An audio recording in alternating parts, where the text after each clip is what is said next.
Vamos lá então para o próximo assunto. Vamos destacar agora o que a gente falou exatamente na abertura do programa. Ontem, um homem fez uma repórter da Globo de refém, invadiu a sede da emissora no Rio de Janeiro. Que história tensa, hein, Vini? Muito tensa, Paulo. Um grande susto ontem dos profissionais que estavam na sede da TV Globo, no Jardim Botânico, no Rio de Janeiro. Este homem conseguiu invadir essa sede da TV Globo. Eu fico me imaginando como que ele conseguiu isso, porque imagino que seja ali uma estrutura muito rígida, né, bastante protegida, mas o fato é que ele conseguiu e fez, como nós estamos vendo aí já nas nossas imagens, a jornalista Marina Araújo de refém por cerca de meia hora, Paulo. Ele estava portando uma faca e aí a primeira funcionária que ele viu ali na frente foi a repórter Marina Araújo, e ele fez ela de refém por cerca de 30 minutos. Rapidamente a emissora isolou o local, chamou a polícia militar e aí o coronel Heitor Henrique Pereira conduziu as negociações. O pedido deste homem, Paulo, era para ver a jornalista Renata Vasconcelos, âncora do Jornal Nacional. Ontem era aniversário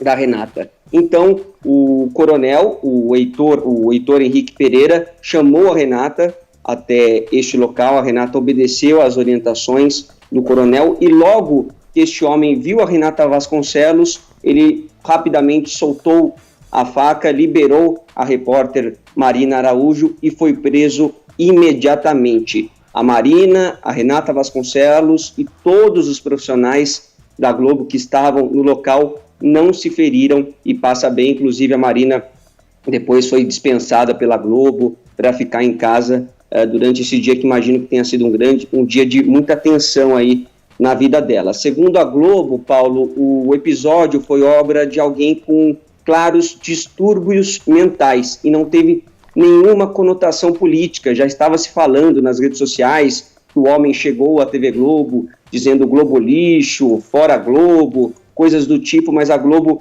não confirmou essa informação, diz que o caso não teve nenhuma conotação política e repudia com veemência qualquer ato de violência. Alguns funcionários da Globo relataram também que este homem era fã da Renata Vasconcelos, por isso que queria ver a jornalista do Jornal Nacional, e outros funcionários também disseram que ele falou que queria entrar ao vivo na Rede Globo, mas essas informações também não foram confirmadas pela emissora. Este homem, Paulo, chama Tomás Reiner, ele tem 30 anos, tem fotos dele no Rio de Janeiro e no Espírito Santo, e o último post dele nas redes sociais era de homenagem ao americano assassinado George Floyd, lá nos Estados Unidos.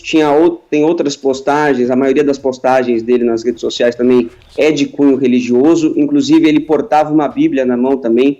Além da faca, ele foi com uma Bíblia na mão até a sede da TV Globo.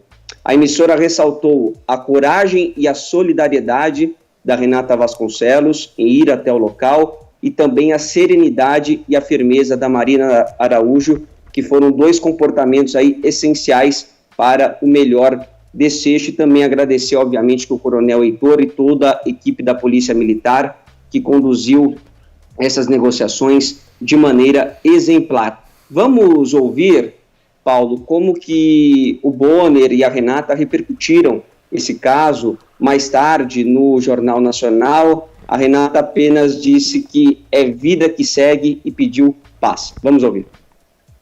Não foi um aniversário tranquilo, né, Renata? Mas o fato e o mais importante é que a Marina está bem, que você está bem e vida que segue. É isso, vida que segue. Desejo a todos paz. Boa noite. Paz, gente. Boa noite e um bom feriado. Olha, Paulo, esse episódio gerou aí a reação e a manifestação de algumas autoridades importantes. O presidente Jair Bolsonaro foi ao Twitter e repudiou completamente qualquer ato de violência contra profissionais de imprensa, o que, segundo ele, vai na contramão da nossa defesa histórica e restrita da liberdade de expressão e de informação, seja a favor ou contra qualquer governo. Ele prestou solidariedade às jornalistas, a Marina Araújo e a Renata Vasconcelos, que foram alvos deste atentado covarde e inaceitável. Bolsonaro disse que quer que o caso seja apurado brevemente e o autor punido no rigor da lei. O filho dele, o deputado federal Eduardo Bolsonaro, fez um tweet no mesmo sentido, repudiando também qualquer prática de violência contra membros da imprensa,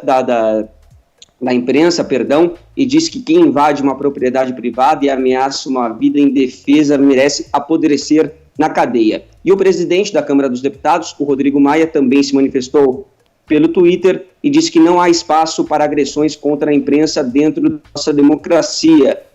Maia também prestou total solidariedade às jornalistas Marina Araújo e Renata Vasconcelos, e ele espera que o covarde agressor seja punido com o rigor que merece.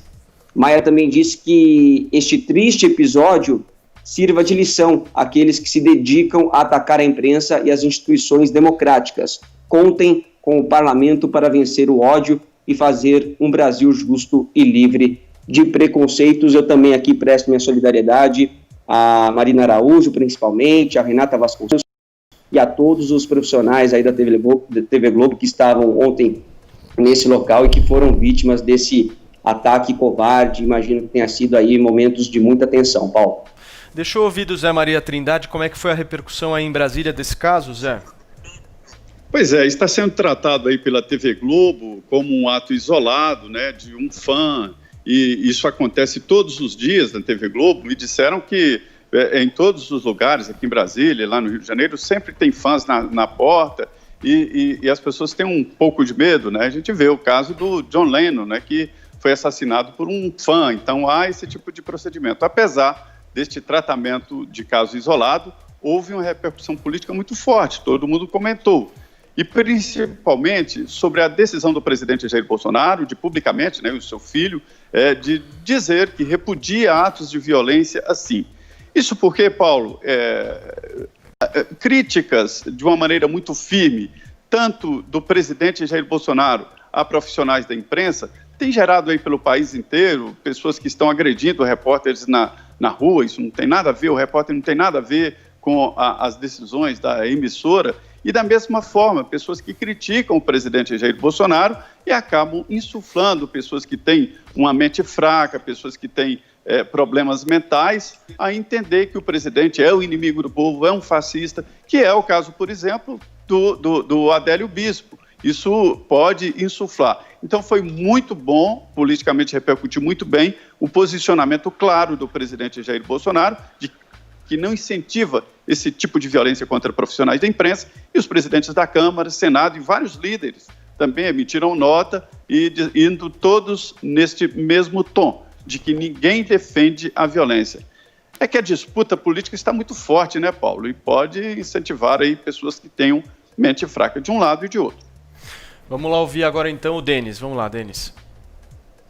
É uma piada do presidente, na verdade, né? Quando ele diz no Twitter que isso vai na contramão de nossa defesa histórica e restrita da liberdade de expressão e de informação. Consigo imaginar as pessoas rindo quando escreviam isso. É óbvio, não tem defesa histórica, não tem defesa irrestrita. A retórica desse governo tem sido uma retórica de incitação, de ódio contra a imprensa. Essa história não é uma história política. Isso que aconteceu na Globo ontem não é uma consequência direta dessa incitação, mas também não é surpresa nenhuma, porque esse é o clima que a gente vive. Quem trabalha como jornalista independente, como eu trabalho, e como eu conheço muita gente que trabalha, pode te dizer com toda tranquilidade a quantidade de ameaças que a gente vem recebendo, o quanto o nosso trabalho está sendo dificultado. São centenas de histórias de jornalistas colocados na berlinda. Todas as associações internacionais de liberdade de imprensa estão acusando o governo brasileiro de estar limitando ainda mais a liberdade de imprensa. O Brasil já é há muito tempo um dos países mais perigosos para um jornalista trabalhar. Agora, eu vou te pedir paciência um pouco, Paulo, porque eu preciso reconectar com o tema anterior, né? O Adriles voltou a falar depois de mim, e assim, tem uma coisa que eu acho que é muito séria que está acontecendo, que é um ataque muito sistemático, não a reportagens específicas e a veículos específicos, mas à instituição imprensa. A ideia, e aí o Adriles professou essa ideia de um jeito muito claro agora. Ele fala assim, não, tudo bem a gente inventar notícia, ele não falou isso, mas tudo bem quem inventa notícia pago pelo governo, porque a gente sabe que a Folha também só inventa notícia contra o governo. Eu não falei isso. Aí é uma... Tá bom, você tá dizendo que... Eu não disse isso. Mas enfim, vamos lá. Tá bom, mas o que ele está dizendo, ele acha que é aceitável o governo comprar a imprensa, porque do outro lado tem uma imprensa que se posiciona automaticamente contra o governo. Isso é uma mentira, e é uma mentira típica do fascismo, que é um ataque sistemático à instituição para minar devagarzinho a confiança que as pessoas têm na instituição. O Brasil 247 é uma operação de mídia ideológica, politizada e que tem lado? Sem dúvida é. São umas pessoas dentro de uma sala, olhando o noticiário e mudando a narrativa para defender aquilo que eles acreditam. Agora, a Folha de São Paulo não é isso. A Folha de São Paulo é uma operação gigante, com seus interesses, com seu dono, que é um oligarca e que tem interesses financeiros, mas que montou uma operação de imprensa independente. Tem uma redação lá de gente séria, algumas das pessoas mais sérias que eu conheço e que trabalham mais duro, tentando chegar na verdade. Denis, eu tô falando... Só um minuto, Adriles, eu só preciso dar um recado. Eu vou concluir, Paulo, vou chegar no final agora. Eu sei que você tá querendo me cortar, eu vou concluir. É assim, você não distinguir entre o profissional sério que trabalha e que lê livros inteiros para escrever uma viés, Denis, viés. Existe um viés de imprensa que é hegemônico na Folha de São Paulo. Peraí, conclui, por favor, Denis, vamos lá. Você não distinguir isso do cara que simplesmente inventa informação, o cara que está realmente trabalhando. E quando eu fico bravo com você, Paulo, quando você faz a mesma coisa com a OMS, a OMS é uma instituição cheia de problemas e complexa, mas daí você fica com essa coisa típica fascista, que é todo dia falar, a OMS é mentirosa, a OMS quer me matar. O que você quer no fundo? Você quer que as pessoas não acreditem em instituição nenhuma e que acreditem só... tem uma pauta, Deixa eu só te falar uma coisa. Posso agora falar, Denis? Se me permite ter o uso da palavra? Quem permite ou não aqui é você, não, Paulo. Eu não, é porque, assim, a gente precisa calcular o tempo aqui. Deixa eu só falar uma coisa pra você, Denis, de verdade. Agora, vou até pedir pra produção usar a câmera 1 aqui pra mim. Deixa eu falar uma coisa pra todo mundo que tá aqui na bancada. A gente aqui no Morning Show... A gente aqui... Não vem sermão não, Denis. Eu vou só jogar as regras do jogo aqui pra todos, inclusive pra mim. A gente aqui no Morning Show, nós estamos tentando de todas as maneiras fazer um debate que seja plural. Exatamente por isso que o Denis está aqui, ele pensa completamente diferente do que o Adriles pensa, por isso que a Paulinha está aqui, o Vini, o Zé, a gente faz uma salada mista legal aqui no Morning Show, e eu acho que isso é muito positivo. Aqui não é um programa que tem uma visão só, aqui você tem tudo, e se você gosta mais do que o Denis fala, você tem a oportunidade de ouvi-lo aqui, se você gosta mais do que o Adriles fala, você tem a oportunidade de ouvir o Adriles aqui, e assim vai, e é assim que tem que ser, democraticamente. Agora, uma coisa que a gente precisa ter aqui é foco.